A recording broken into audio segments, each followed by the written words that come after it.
Well, good afternoon, everybody. My name is Amherst Williams. I'm the Executive Director of the Connecticut League of History Organizations, and I want to welcome you to our first colleague circle of 2021, New Year, New Faces. We are really excited to be having a kind of just what I think will be a more fun and conversational and get to know you kind of colleague circle this time with a chance to meet some new people and reconnect hopefully with some folks you may already know, or perhaps meet some people who have been in Connecticut for a while, but you've never met before. So this isn't quite Connecticut history speed dating, but there may be breakout rooms. So we're gonna get started.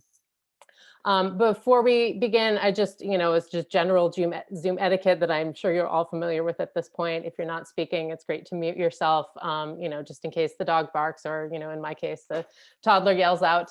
Yeah, it's great to have you on video if you're able to do that to join our conversation. If you have anything as we're going, resources that you want to share, comments you want to make, please feel free to pop that in the chat. And if you want to go ahead and use the chat to introduce yourself to the group, you're welcome to do that right now as well. You can find the chat function by moving your mouse to reveal the Zoom controls and select chat. So I'm really pleased to introduce the folks we have with us here today. We are going to hear from Jennifer Carlson, who is 6 months into her tenure as the Executive Director of the Connecticut River Museum in Essex. She has over 20 years experience working in the cultural sector of Philadelphia as Program Director of Historic Philadelphia, Assistant Director of Marketing and Communication at Temple University's Boyer College of Music and Dance, Assistant Dean at LaSalle University School of Arts and Sciences, and most recently as Executive Director of WIC Historic House, Garden and Farm, which is a National Historic Landmark homestead. She has a BA in theater from Temple and an MA in Central and Eastern European Studies from LaSalle. And she is a new resident of Middletown, which is where I live. So way to go. Jonathan Kinney is joining us from the State Historic Preservation Office, which he joined as the new Director of Operations and Deputy State Historic Preservation Officer. Everything with the state is always a mouthful, right? In July. Before that, he was Senior Historic Preservation Specialist at the New Jersey Historic Preservation Office, where he helped coordinate the Certified Local Government Program. He has a BA from the College of New Jersey, an MA in History from William Patterson University, and a certificate in Historic Preservation from Burlington County College. So you can tell he has deep roots in New Jersey, but he relocated to Simsbury with his family in August. Aaron Marcavitch is the new Executive Director of Connecticut Landmarks, and he's been in the preservation and heritage tourism fields for over 20 years, working in New England and the Mid-Atlantic. Most recently, he was Executive Director of Maryland Milestones, Anacostia Trails Heritage Area just outside Washington, D.C. And he's currently the Treasurer of Preservation Action, is active in multiple preservation organizations, and is the author of, I want to hear more about this, U.S. Route 1, Baltimore to Washington, D.C. He holds degrees in historic preservation and public history. And last but not least, we have Joshua Campbell Torrance. I'm sorry, I'm probably going to do that this whole time, as confuse Jonathan and Joshua. Apologies. Joshua Campbell Torrance is Executive Director at the Webb-Deane-Stevens Museum, and he's been a museum executive director for over 20 years. He previously led the Woodlawn Museum, Gardens and Park in Ellsworth, Maine, and the Bennington Museum in Bennington, Vermont. Joshua is the immediate past chair of the AASLH's Historic House Museums Committee, another mouthful there. And he also serves on the advisory committee for the Keepers Education Preservation Fund at the Maine Community Foundation. He has an MA from Cooperstown, a BA in history from Elmira College, and an MA in public history from Indiana University of Pennsylvania. So what I want to do is hand things over to our guests. I'm going to stop my share here so you can see their lovely faces. Just have them, give them a few minutes to introduce themselves in perhaps a more personable way than just a thumbnail bio sketch can do. So I'm going to hand things over to Jennifer, and then we'll take the conversation from there. Hi, everyone. This is such a wonderful turnout. I've already met some of you, and I look forward to meeting more of you in the future. I'm really excited to be here in Connecticut. I am from Philadelphia, Pennsylvania, as Amherst said, and other than going through a little bit of culture shock with the difference of working in a major metropolitan city to working in Essex, Connecticut, working in a hallmark kind of town, I'm loving learning all of the history here in Connecticut River Valley. One of my huge goals for this organization, that's inspired from my work in the past and certainly from all that happened last year, is to drastically improve our programming, so to broaden it, to be more inclusive, and to also work with our board to make sure that our board members reflect more diversity and that we're just being more inclusive, updating our exhibits. And yes, this is going to take a lot of time, but we're definitely working toward that, and I'm very excited about it. So if any of you have any resources to share with me about African American, Native American history, Connecticut River Valley, please share it, because I'm trying to digest as much as I can, and it's something I really want to work on here. So thank you.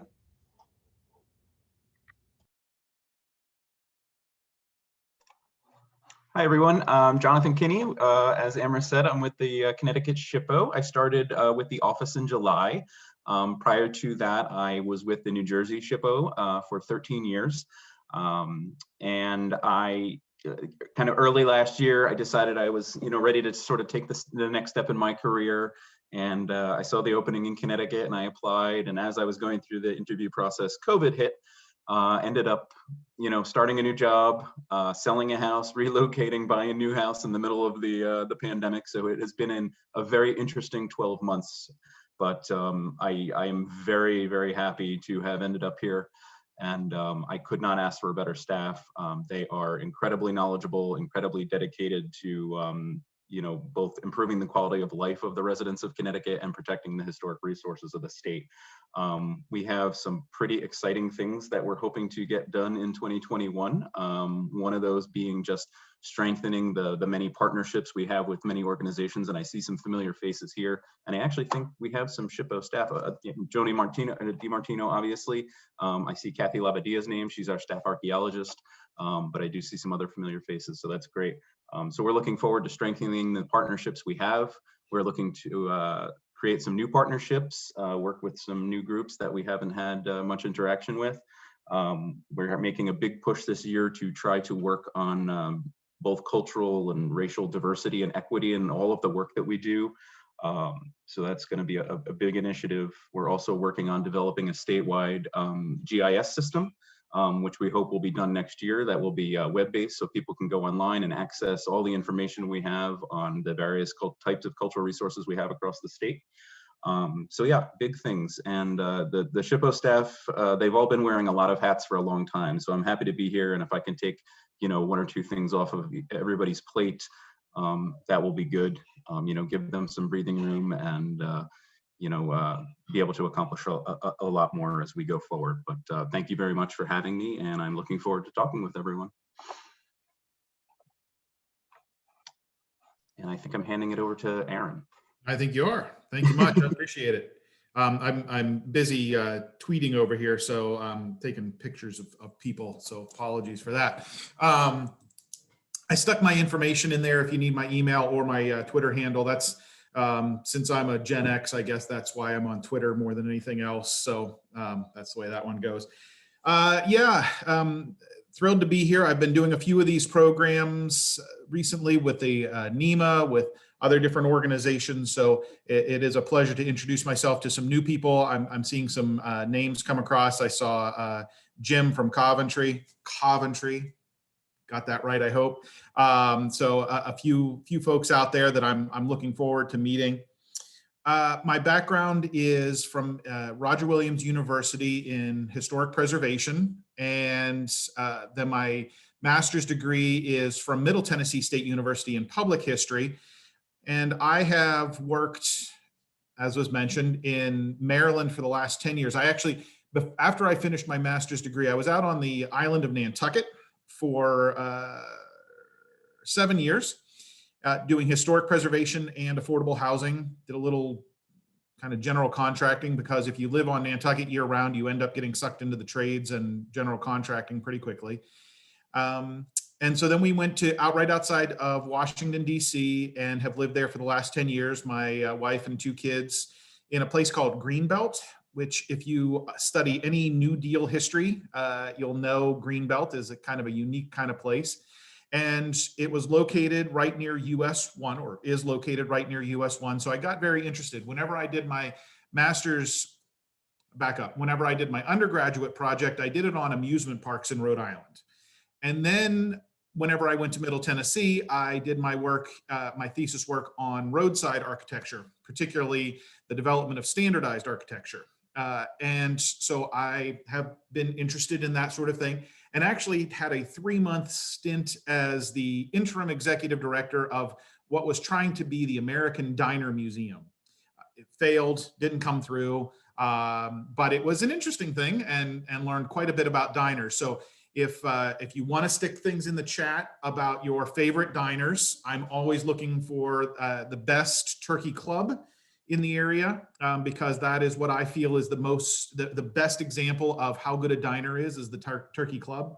Have I gotten too far off track yet, Amaris? But the that's how I got into Route 1, and I have been studying Route 1 pretty extensively, and I look forward to kind of moving north on Route 1 and studying it a bit more all the way along. Just did a program with Society for Commercial Archaeology about it. But again, I have that background in historic preservation. Today, I got to spend the day, the morning, in this wonderful New England temperature in New London, hanging out at the Hempstead houses, where we were looking at a beam that was starting to deflect. Some of you may have that in the places that you've seen. So we were looking at different ways of managing that beam deflection and how we deal with that. So that was a cool, literally cool morning experience to be able to crawl around in some crawl spaces and then up in attics, see the original shingles that were left behind after an addition was put on and so forth. And we're doing that with all of our houses.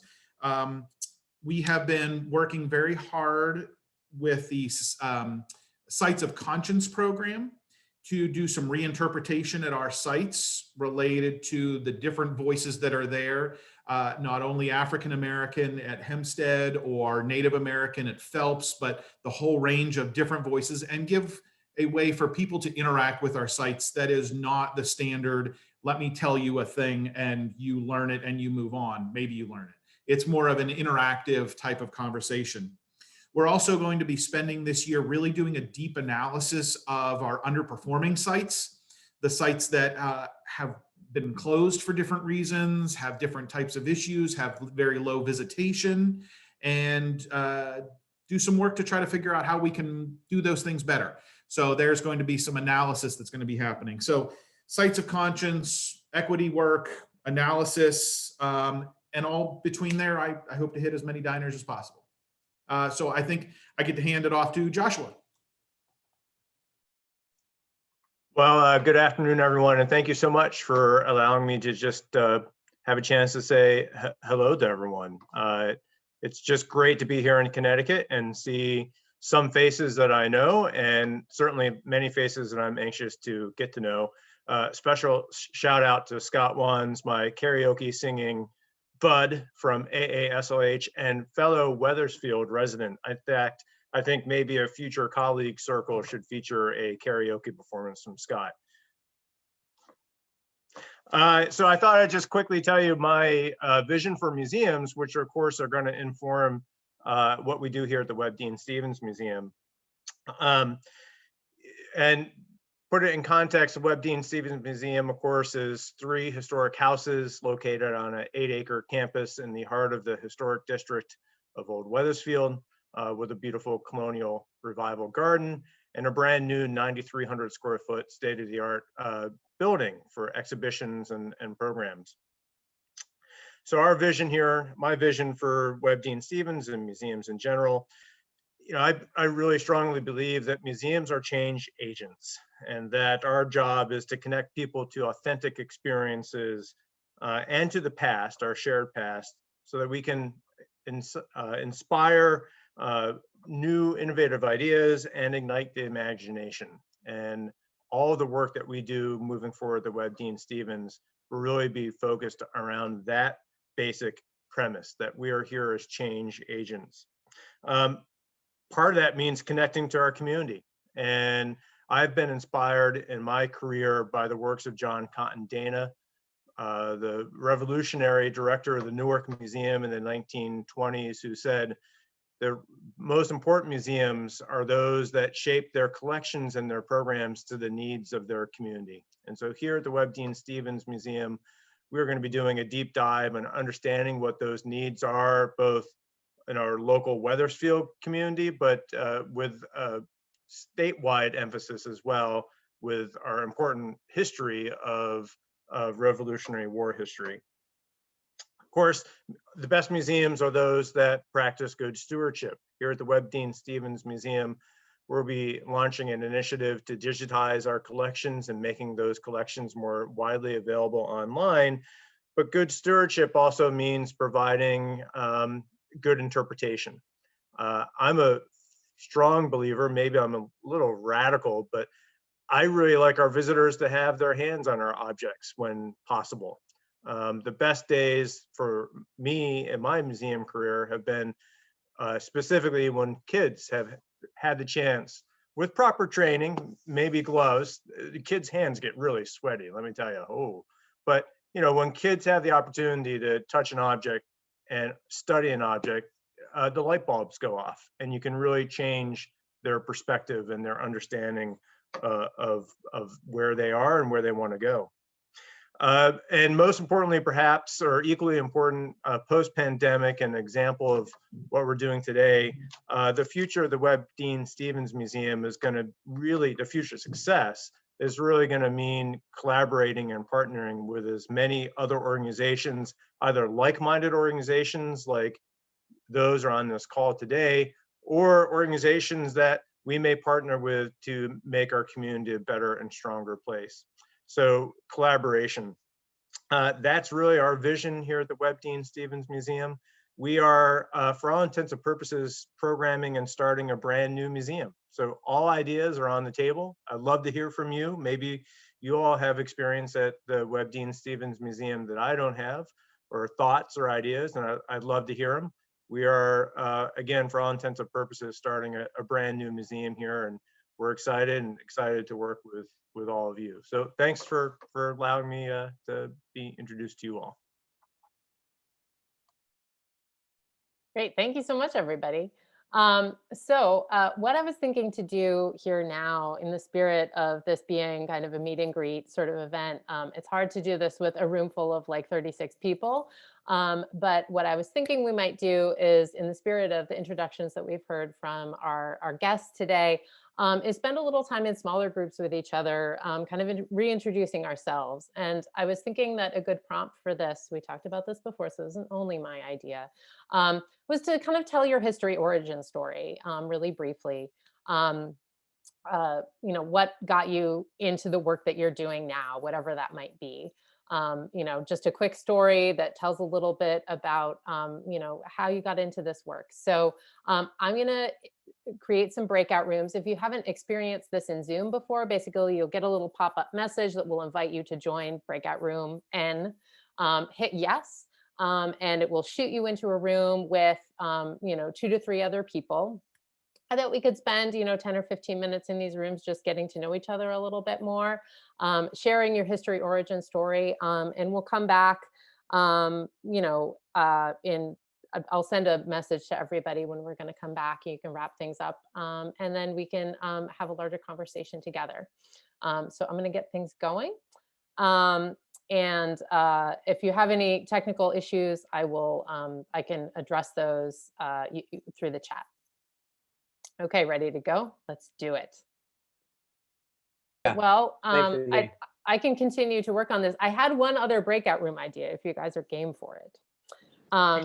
And this sort of came from a suggestion that Joshua made, to give us an opportunity to sort of reflect on what has given us resilience during 2020 that we're hoping to bring into 2021 at our organizations, in our work in Connecticut history. So if that sounds like something you'd be interested in doing, just give me a thumbs up. I'll create some breakout rooms again, and I'll try and fix this video problem on my end while y'all are talking. Okay, I'll give you an audio thumbs up. Okay, yeah, that sounds good. Excellent. Okay, and the room size, was that about right, or do you want more people? Few more, was I fine. think. A few more? Okay, Yeah. I will recreate. Let's do. We have an even 4 per room, so let's recreate those, and I'll send you off. So, what do you want to take away from 2020 and bring into 2021 in your history work? Go for it. Hopefully, we Don't feel can bad. see everybody's smiling faces now. Look at that. That looks much better. Okay, Wow. good. What's the secret? So there's a new Zoom setting that was unselected to allow participants to start video, and that was unchecked. And I did not uncheck it, but Cool. who cares? It's fixed. Hooray. Well, we have about 15 minutes left. I hope you guys had productive conversations in your rooms. It's nice to have this opportunity to gather and get to know each other better. I feel like we see a lot of familiar faces on these Zooms, but they're often in the giant Brady Bunch. We don't really have a chance to connect in a more meaningful way. So hopefully you've been able to do that. I just wanted to kick things off, like now that we're back together, by seeing if there's anything from our last conversation, since I didn't get to join it because I was troubleshooting Zoom. If anybody had anything that they wanted to share about what they're hoping to bring into 2021 and carry with them as we're thinking about this new year. So just, raise your hand or just unmute yourself and jump in. Amaris, I'll go ahead with our group over there because it was a very interesting conversation. We were talking about the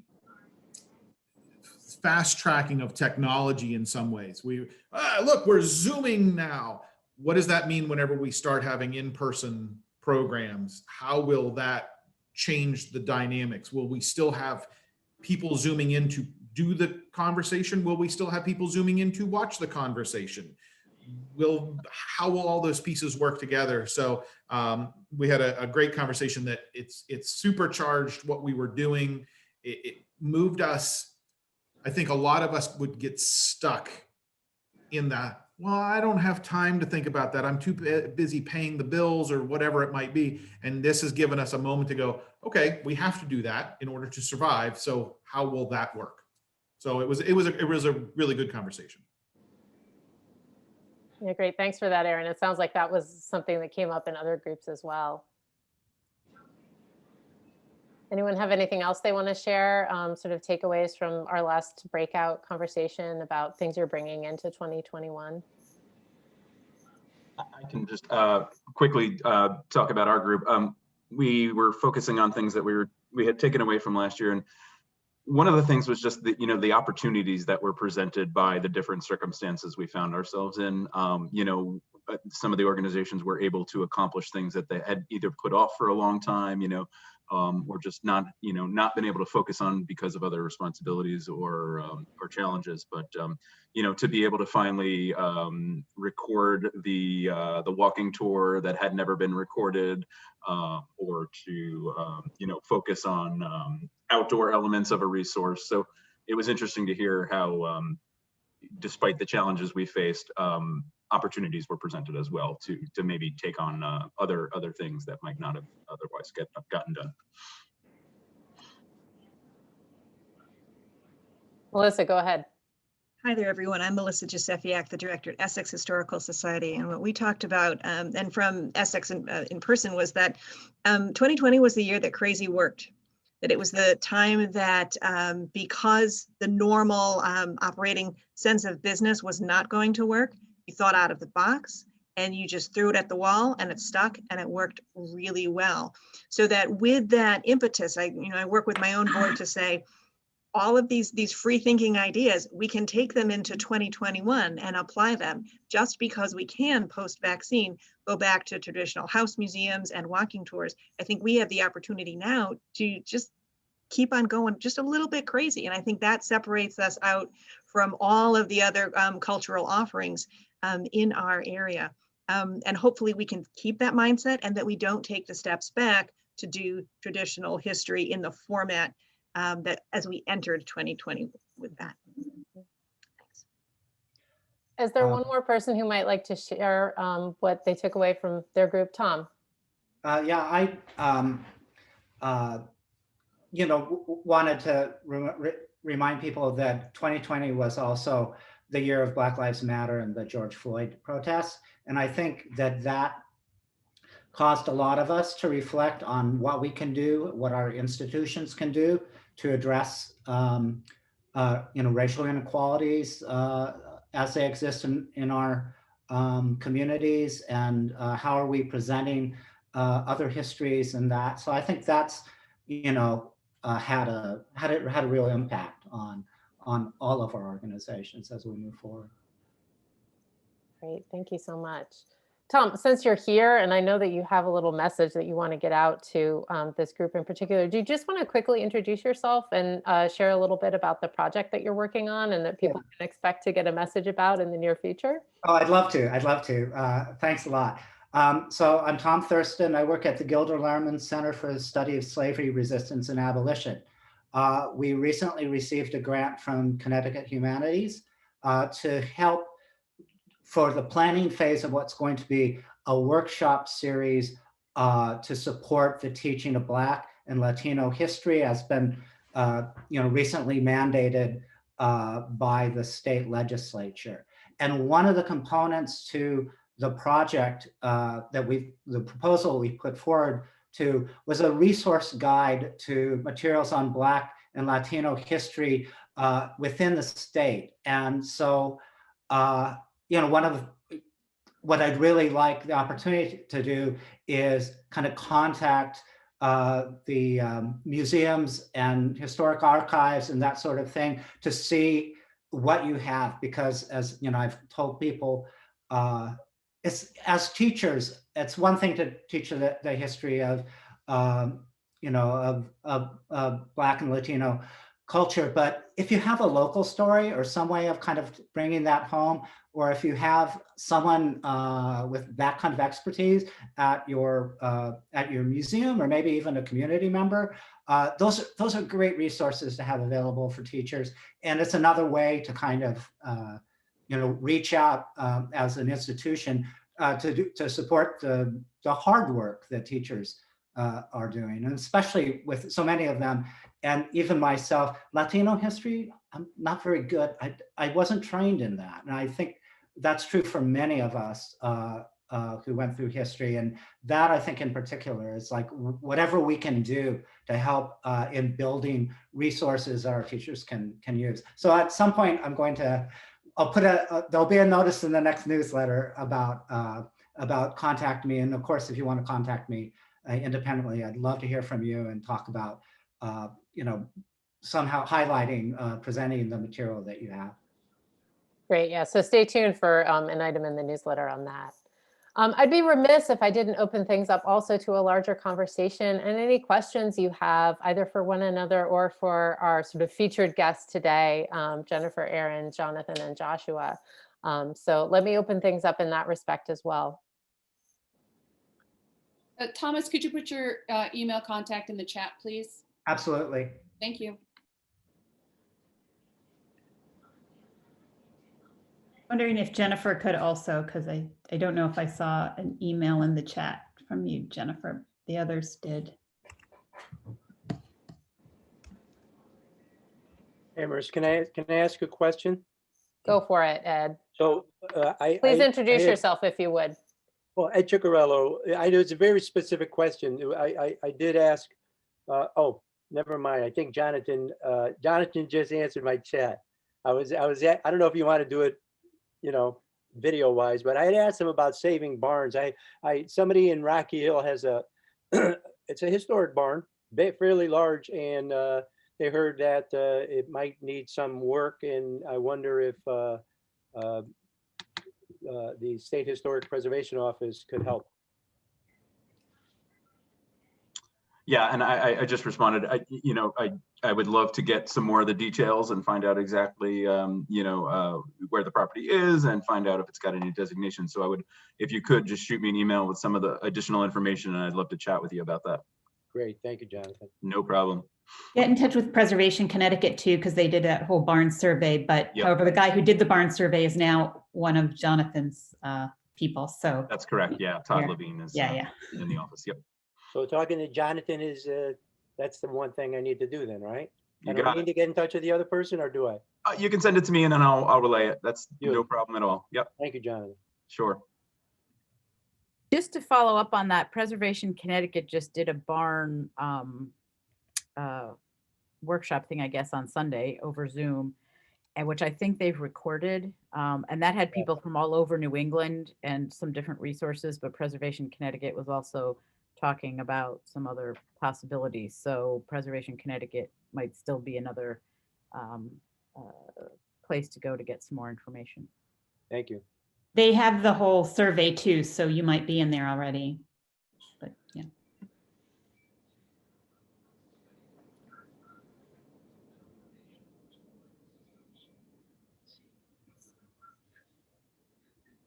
Other thoughts, questions, things you want to share? Karaoke is welcomed also, or turkey club sandwich recommendations for Aaron. I shared this with my two groups, but I just want to say that normally every year, every fall, CCSU has a gathering of all the history people in our community, partners, kind of to meet the graduate students and have our new graduate students meet community partners. We were not able to do that this past summer, fall, and we're hopeful that maybe we can do it this year, but just keep that in mind that the whole point of that is to offer in-person networking opportunities. It's very unstructured, but it's usually pretty successful and fun way to finally meet people face to face you wouldn't normally run into. Yeah. Leah, have you guys thought about doing that virtually? I did think about it last year. It was a little overwhelming Yeah. trying to figure out how to do that virtually in a way that would be fairly efficient. I guess it would run something like this, you know, lots of breakout rooms and things like that. But yeah, I think we can help you with that if you're interested. Yeah, maybe we'll work on that. We'll see how it kind of comes down. Yeah, that would be great. Well, I'm hopeful that that you all met somebody new today, that you made a new connection and a possibility for a partnership or a collaboration, and maybe, you know, came away with something to take into 2021 yourselves. I do want to note also that the breakout rooms were not recorded. That's not something that Zoom does. So you don't need to be worried if you bared your soul in a breakout room. It's not going to go on YouTube, I promise. With just a couple of minutes left, I just want to thank you all for being here and invite you, if you're not already a member of CLHO, to consider becoming one. Your membership helps get you a little more closely connected to this community in Connecticut history, and supports the work that we do to keep, you know, making these programs free and open to our wider community. So you can visit our website at clho.org to learn more about that. When do we have another colleague circle? Oh, yes. Okay. So we have tentatively, Scott and I need to talk about this actually. We're hoping to have our February colleague circle on advocacy and thinking about how to advocate, tell your organization's story, talk to your legislators and do that sort of thing, because the legislative session has begun, and it's a good time to be thinking about introducing yourself or reintroducing the work that you do to your representatives. So we're going to put our heads together on that. There's sort of penciled in February 12th at this time, but there'll be more information on our website when we actually have like a clear and firm plan of what that's going to look like. But very good question, Candy. Yeah. And as we're looking forward to what the League is doing later in the spring and moving into the summer, we're also going to be collaborating with Connecticut Humanities on some virtual workshops, hopefully in March and in May. April, we're having our annual business meeting of the membership and are hoping to have a special guest for that. And then I see that David Rao is here. Would you like to say a few words about Keynotes of Change, which is going to be our sort of virtual version of the annual conference this year? Sure. Hi, everyone. Nice to meet you, and thanks for doing the small breakout groups. It was nice to meet some people a little more up close and personal. we have, we love having the CLHO annual conference on a Monday in June where we all get together. But since the pandemic, we know that has not been a possibility for us. And since the timetable for the pandemic seems to be ever widening or ever extending, we're trying to be a little bit more smart about that. So late last year, we made the decision to not try to plan an annual conference, but maybe take a lot of the issues that has been swirling around with in 2020 and museums not necessarily having the training to deal with more mysterious or less focused histories. We're doing a series called Keynotes of Change, where we're looking to find 4 speakers or panels that will address, how museums are working, with issues of Native American history, African American history, Latinx history, LGBTQ history, and just some of those lesser told or lesser shared histories, and as a way to kind of kickstart. So if you have ideas of people that you've seen or topics that are ripe, we're still in the process of looking for our speakers, but we really hope it to be a dynamic kind of food for thought and help all of us kind of do our jobs a little better as we look forward to 2021 and beyond. Thank you for the commercial. Can I do a commercial quickly too before we go here? I just actually put something in the chat. This is not related to Connecticut Humanities, but I'm going to be part of a symposium in March that's coming up that people might be interested in about deaccessioning after 2020. And I'm going to be moderating a panel discussion with Christy Coleman, Ken Torino, and Larry Yurden, specifically about deaccessioning at historic sites. So interesting to see what people are thinking about how 2020 has affected our own collections in our collections policies and what we deaccession. Great, thanks, Scott. And one last PSA is that the point of colleague circles is to respond to your immediate needs. So if you have ideas or topics or things that you would like to see us put together a colleague circle on, please send an email to me at director@clho.org. I'll put that in the chat.